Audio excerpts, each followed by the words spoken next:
بسم اللہ الرحمن الرحیم۔ علامہ اقبال کی تھاٹ اور شاعری کو سمرائز کرنا تو ممکن نہیں ہے، لیکن میں نے ایک کوشش کی ہے کہ 3 اشعار میں جو کچھ مجھے سمجھ میں آیا ہے، میں علامہ اقبال کی شاعری کے مقاصد میں سے ایک بڑے مقصد کے پروسیس کو سمرائز کروں۔ میرا خیال ہے کہ 3 بڑے کام علامہ نے کیے ہندوستان کے مسلمانوں میں۔ پہلا کام، ہم سوئے ہوئے مسلمانوں کو جگانا۔ دوسرا کام، جگانے کے بعد پھر ان کو خواب دکھانا۔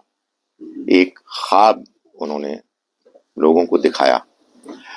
تیسرا کام، انہوں نے یہ بھی بتایا کہ یہ جو خواب ہے اس کے شرمندہ تعبیر ہونے کے راستے میں کیا مشکل ہے۔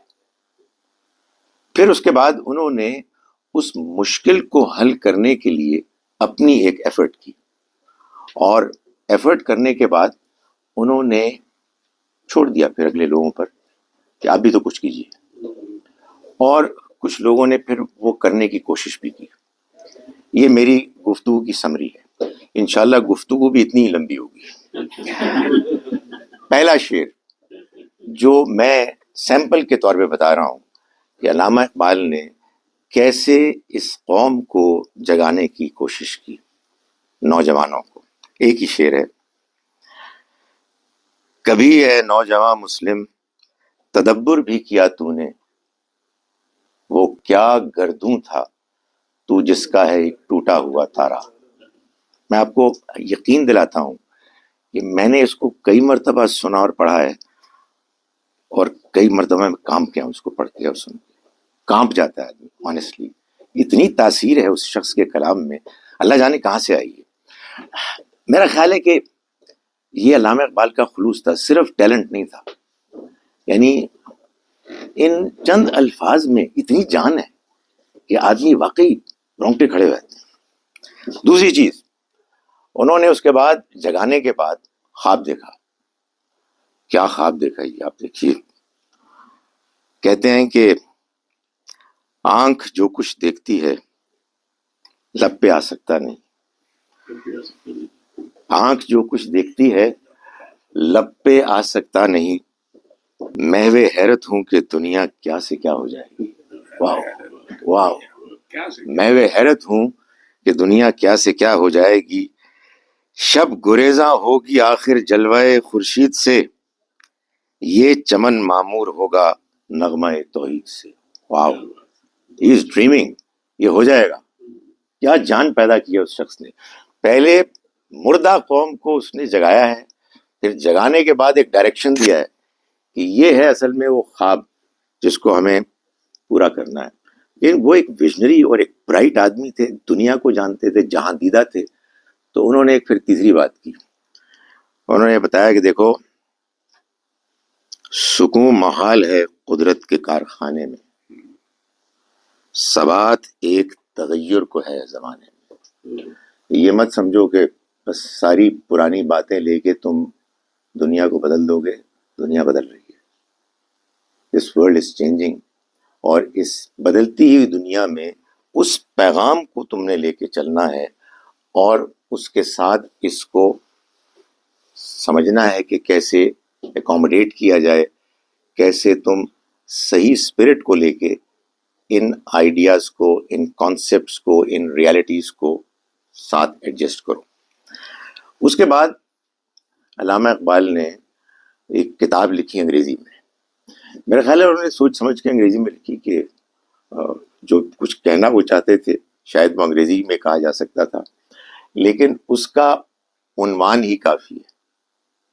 تیسرے شعر میں جو ہے نا تبدیلی کی بات، تو اس میں انہوں نے یہ عنوان دیا اپنی کتاب کو، reconstruction of religious thought in اسلام۔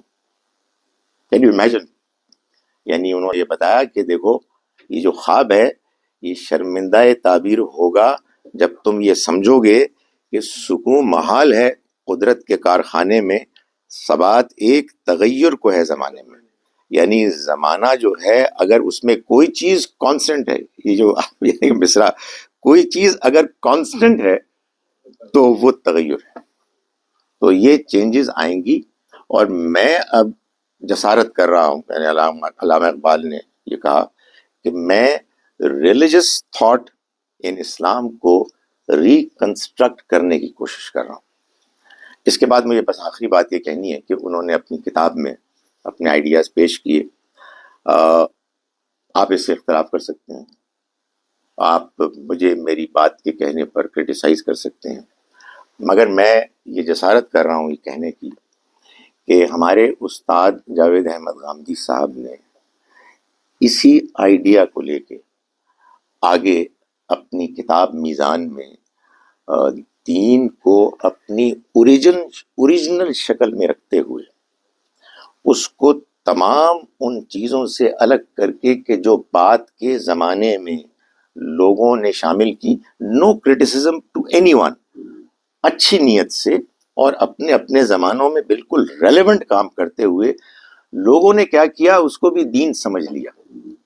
تو وہ جو reconstruction of religious thought in Islam ہے، جس کے بغیر اقبال کا خواب شرمندہ تعبیر نہیں ہو سکتا، اس لیے کہ زمانہ بدل رہا ہے، تو غامدی صاحب نے میزان میں اور دوسرے اپنے کاموں میں اصل دین کو پیش کرنے کی کوشش کی ہے، جس کو کہ ظاہر ہے کہ کوئی شخص بھی کرٹیسائز کر سکتا ہے، یہ تو پروسیس آن گوئنگ ہے. اور آخری بات یہ کہ ہمارا یہ جو ادارہ ہے یہ اصل میں اسی کی نمائندگی کر رہا ہے. ہم یہاں جو کچھ حقیر سی کوشش کر رہے ہیں وہ اصل میں اسی پروسیس کی کنٹینیویشن ہے. تو مجھے بڑی خوشی اور ایک سکون ملتا ہے کہ ہم اس امت کے، اس دور کے اتنے بڑے آدمی علامہ اقبال کی تھاٹ کو ان کی اپنی انڈرسٹینڈنگ کے مطابق پروموٹ کرنے کے پروسیس کا ایک حقیر سا حصہ بنے ہوئے. بہت شکریہ.